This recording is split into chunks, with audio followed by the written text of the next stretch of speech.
కానకాపల్లి జిల్లా రాజయ్యపేటలో ఉద్రిక్తత నెలకొంది. బల్క్ డ్రగ్ కంపెనీలు ఏర్పాటు చేయడం వల్ల గ్రామానికి జరిగే నష్టాల గురించి స్థానికులు సమావేశం అవుతుండగా గ్రామ కూడలిలో టెంట్ వేయనివ్వకుండా అడ్డుకున్నారు పోలీసులు. టెంట్ పైకి పోలీస్ జీప్ ఎక్కించడంతో గ్రామస్తులు మండిపడ్డారు. ఇదేం తీరంటూ పోలీసులపై ఆగ్రహం వ్యక్తం చేశారు. హోంమంత్రి అనితను గెలిపించినందుకు తమకు తగిన శాస్తి జరిగిందంటూ మత్స్యకారులు ఆవేదన వ్యక్తం చేశారు.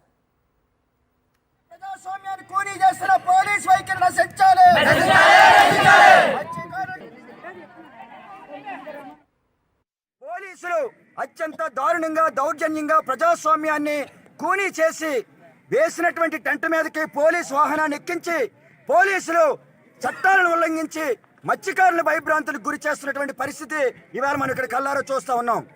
ఇక్కడ జరుగుతున్నటువంటి పోరాటం శాంతియుత పోరాటం, మత్స్యకారుల జీవనోపాధి కోసం జరుగుతున్నటువంటి పోరాటం, ఇది మత్స్యకారుల మనుగడ కోసం జరుగుతున్నటువంటి పోరాటం, ఇది న్యాయం కోసం జరుగుతున్నటువంటి పోరాటం.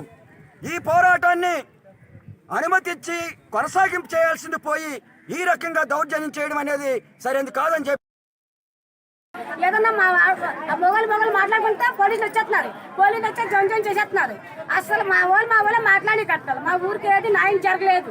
ఆ ఎక్కొచ్చి ఒక్క రోజు వచ్చి మాట్లాడితే మా ఊరికి వచ్చి రాజీపడి వచ్చి నాకైతే న్యాయం చేస్తుంది, న్యాయం జరుగుతుంది.